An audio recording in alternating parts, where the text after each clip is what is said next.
Donald Garvelmann has come again, and he has brought with him David Saperton, Leopold Godowsky, not in person, of course, on vinyl.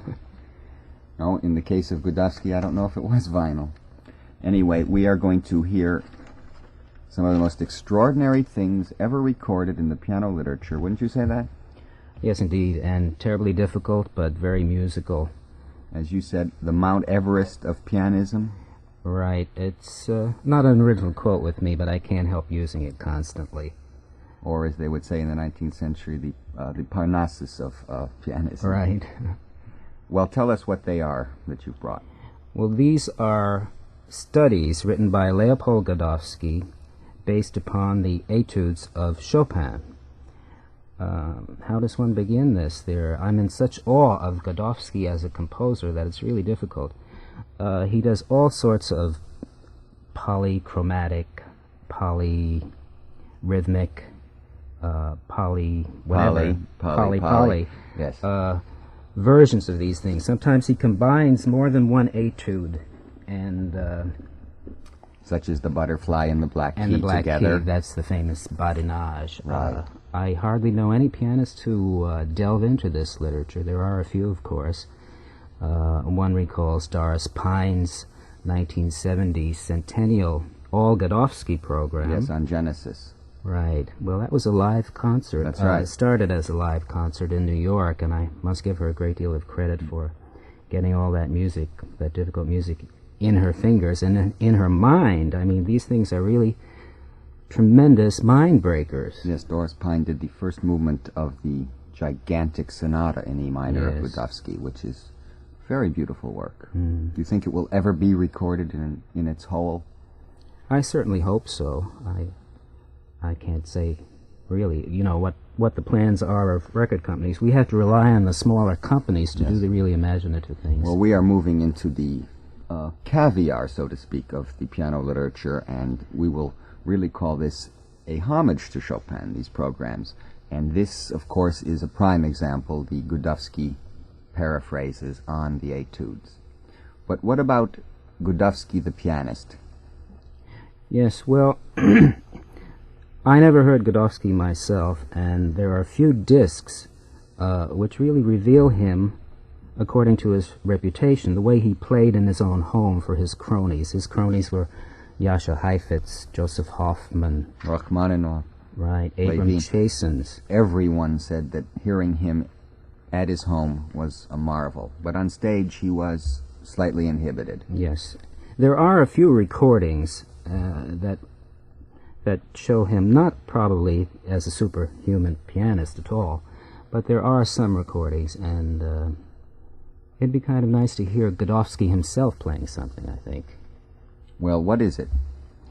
This is from his Java suite. It's a piece called The Gardens of Wittenzorg. Godowsky traveled a good bit, and he liked traveling, and this is from his Oriental tour during the mid-1920s. Let's hear Leopold Godowsky himself before we get to the Chopin studies with David Saperton.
We've just heard Leopold Godowsky playing his own composition, The Gardens of Buitzenzorg, from his Java suite. This was made from a primitive disc cutter in about 1935, from a private recording, thus the sound.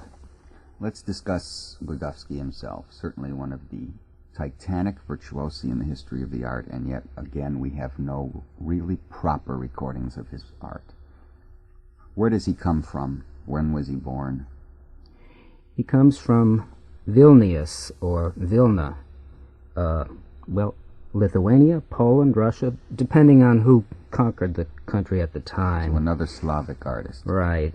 1870 is his birth date. And, by age 3 he showed unusual musical talent, and by 7 he was busily composing. Gave his first public concert at 9, and almost immediately went on tour of Russia and Germany. Then he went to Berlin at the Hochschule and studied under Ernst Rudolph and Waldemar Bargiel. You remember who Bargiel is? Absolutely. Right. Good friend of mine. Clara Schumann's stepbrother. Mm-hmm. He left there fairly soon, and at 14 he went on a tour of America and Canada with other artists. He desperately wanted to study with Liszt, but Liszt died in 1886, and that prevented it. However, he did study with Saint-Saëns for about 3 years, and of course Saint-Saëns loved to travel too, and Saint-Saëns was away a good deal of the time, so that study was rather perfunctory. And as Godowsky later said, Saint-Saëns really didn't offer constructive criticism. He came to the States again in 1891 and married Frederica Sachs, a lady of New York. Then he did more concert tours. He became pretty well known as a teacher in Philadelphia and at the Chicago Conservatory. This brings us up to about 1894. He made a sensational debut in Berlin in 1900. He played some of these studies on Chopin etudes that we're about to hear. Then for the next 9 years he did concertizing, became director of the Master School of Piano Playing at the Vienna Conservatory. 1912 returned to the States, became a very famous pedagogue. He favored class teaching, by the way. Yes. He didn't like individual teaching. I think it's because he didn't find any Chopin or Liszt among his pupils. Mm-hmm. Toured the Orient and so on. We've talked about the fact that he's really a pianist, and the recordings his own recordings don't do justice. Unfortunately, around 1930, he had been making some recordings in London. He had a stroke, and his left hand became practically useless. As a result, he composed many pieces for the left hand. Well, he had composed many pieces for left hand much earlier too, but I guess that intensified it. Discuss his ideas of the left hand. Well, he believed that the left hand, number one, was more flexible than the right hand, that it wasn't subjected to the daily routine and exigencies that the right hand was subjected to, and also that the stronger part of the hand, of the left hand, was better able to handle the melody than the right hand. You know, as we know, if we play a chord or a group of notes with the right hand, we have to use the little finger and the fourth finger to play the melody, the weakest fingers. Right. And quite the reverse is true with the left hand. And his idea was he really followed Franz Liszt in transcendental piano writing. And he believed that what a wonderful thing it would be if the right and left hand were completely equal. Not as a stunt, but purely for musical purposes. Yes, Godowsky never used his transcendental technique or thinking for any stunt. Let's now discuss the aesthetic behind the Chopin studies on the Godowsky studies on Chopin. This is a tricky area where the piano itself perhaps is king, and in your opinion, do you think that Godowsky committed any sacrilege? Oh, not at all. I think, as I say, I am in awe of Godowsky as a composer.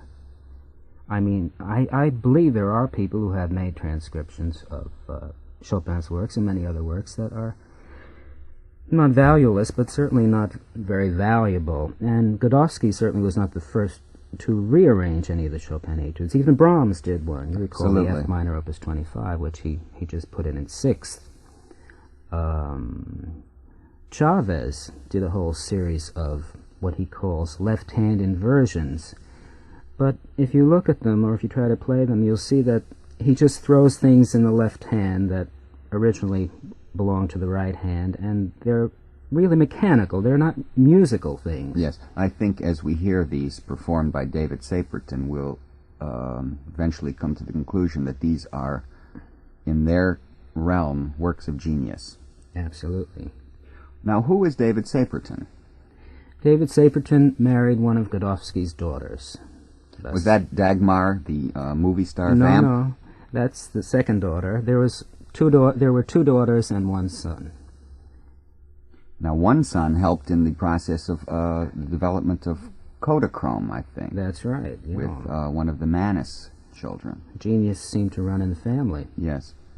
Well, now, Saperton was then son-in-law. How does he play the etudes? I think quite phenomenally. It never sounds like he's pressing or slowing down strictly because he's having troubles. And I think there's a good deal of lyrical, musical feeling here. What are we going to hear first? Well, first we'll hear an original Chopin etude, and then a Godowsky study on the same. The first is the etude in A minor, opus 10, number 2. That's the chromatic chromatic scale. And then Godowsky's study number 4, which he calls Will o' the Wisp.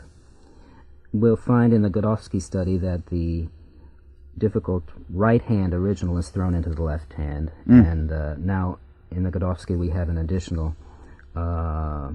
counterpoint in the right hand. It results in a rhythmic pattern of 3/4, to put it mildly or simply. Well, this is fascinating. The Chopin etude, which in itself is a lifetime study, yes, and next to it, Godowsky's Will o' the Wisp.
David Saperton, and he must be admired.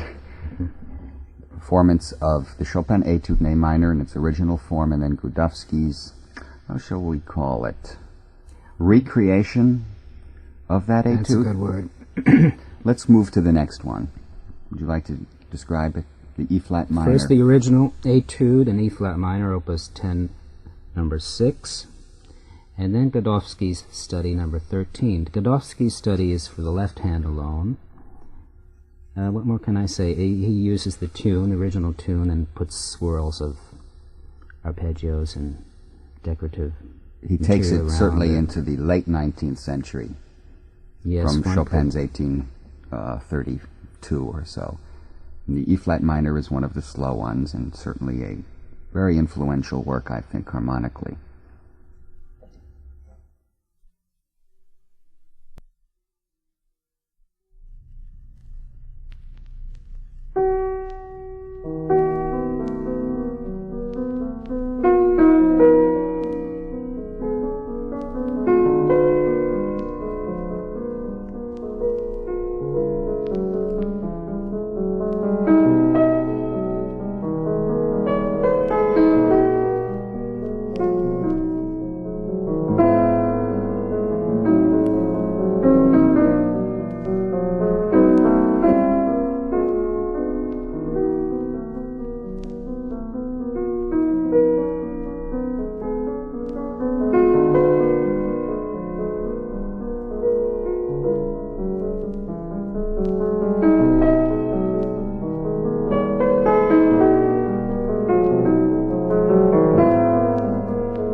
David Saperton, the son of Godowsky, playing first the original etude in E-flat minor, Opus 10, number 6, and then his study for the left hand alone, a recreation of the work for the left hand.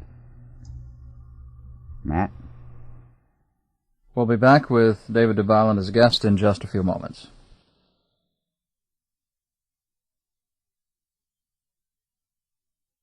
And Donald Garvelmann is with me, and what next? Perhaps we ought to say what Godowsky himself said about these etudes in his introductory remarks to the printed versions. Did he get flack from the publication, or the idea that he was committing any aesthetic impurity on Chopin during his time? At certain times he did. Now, he started writing these about 1890 and went beyond 1900, perhaps to 1910, 1914. And as we said earlier, in the 1900 Berlin debut, he played some of them, and that was an absolutely sensational performance and reception. However, he has received adverse criticism. Especially after 1920, perhaps. Yes, but there were people who praised these things, Sarabji, the composer, and Ernest Newman, and several other people. And I think they had the right idea. Godowsky explained it like this. He said, in art, if you disfigure or transcribe, we'll say, a painting, that's it. You still have one painting left. But in music, if you do a transcription or a reincarnation of it, or whatever you want to call it, you still have the original to go back to. So it's quite a different thing. And it's a type of mind which Godowsky had, which certainly was fascinated with the technical approach of the instrument, and he brought it to its real ending in certain ways. It was a logical progression, I think. Well, yes. After all, I mean, take Faust, we have Marlowe's Faustus, we have Goethe, we have Thomas Mann's Dr. Faustus, all completely different, and who would want to exclude one in favor of the other? What are some of the introductory remarks to the 5 volumes? Well, I'll read it from one of the scores here. Godowsky says, the 53 studies based upon 26 etudes of Chopin have manifold purposes. Their aim is to develop the mechanical, technical, and musical possibilities of pianoforte playing, to expand the peculiarly adapted nature of the instrument to polyphonic, polyrhythmic, and polydynamic work, and to widen the range of its possibilities in tone coloring. The unusual mental and physical demands made upon the performer by the above-mentioned work must invariably lead to a much higher proficiency in the command of the instrument, while the composer for the piano will find a number of suggestions regarding the treatment of the instrument and its musical utterance in general.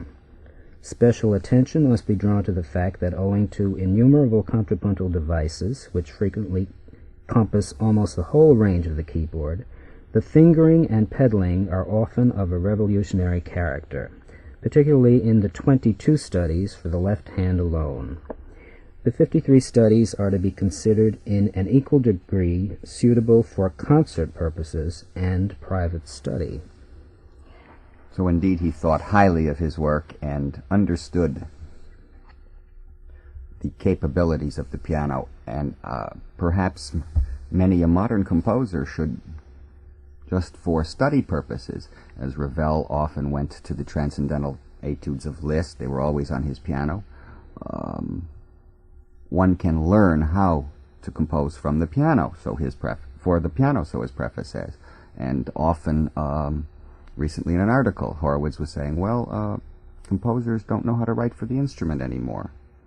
Perhaps something could be learned from a restudy of the piano via the Godowsky etudes. Expansions of the facilities of the piano, of the potentialities of the instrument. They're tremendously unknown pieces, and let's get back to them. What's next? Next is the posthumous etude in A-flat major, the original Chopin etude, and then Godowsky's study on it. It's his study number 45, which he has transposed to the key of E major. in the form of some free variations on the second of these three posthumous etudes of Chopin. It's a very complex rhythmical texture here. Well, let's listen to it. It's too much to talk about. Here we go.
David Saperton playing. These are the only Donald performances of this we have on LP, and they're out of print.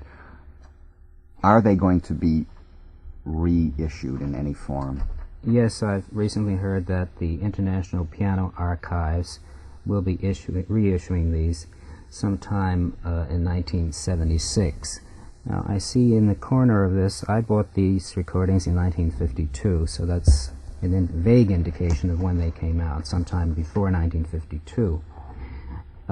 Incidentally, I'd like to plug IPA, International Piano Archives, and mention that anybody with any love or interest in the piano certainly should be in touch to find out the aims and benefits of IPA. They're at 215 West 91st Street in New York. The president is Gregor Benko. Right, it's a fabulous archive of recorded sound. And they're in danger in certain ways, correct? Correct, like any organization of this sort, right. Yes. With art in mind. Yes, and preservation. The next etude. This is the famous Opus 25 number 6, the one in double thirds, which in the original gives the pianist plenty of trouble to begin with. We'll hear the original first, and then Godowsky's study number 36, in which he puts the thirds in the left hand and has the right hand doing a number of other things at the same time. Let's go.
David Saperton in the celebrated double third etude in the original, and then Godowsky's recreation of it. Perhaps in each generation there are only 3 pianists that could play these works if they wanted to take the time. Yes, and as you were saying a moment ago, wouldn't it be wonderful if at least one of these 3 would perhaps record all the left-hand versions? What a wonderful recording that would be. Yes, we're dreamers, I'm afraid. Well, we love the piano. Now we'll move to the F minor etude, Opus 25, number 2, and then Godowsky's study upon it, which is his 26th.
David Saperton in Godowsky's study upon the Chopin study in F minor. And Donald and I are looking at the music, and the notation is so beautiful. Yes, and he's got all sorts of preparatory exercises for the pianist. And oh, I think every pianist should have these volumes. They're full of richness. Even to study one measure at a time would be a lesson. Yes. Well, we will continue with Saperton, who died around 5 years ago, correct? That's about right. Around age 80. And he was Godowsky's very son-in-law. prominent teacher in New York of piano. Yes, he was. Thank you, Donald. Thank you, David.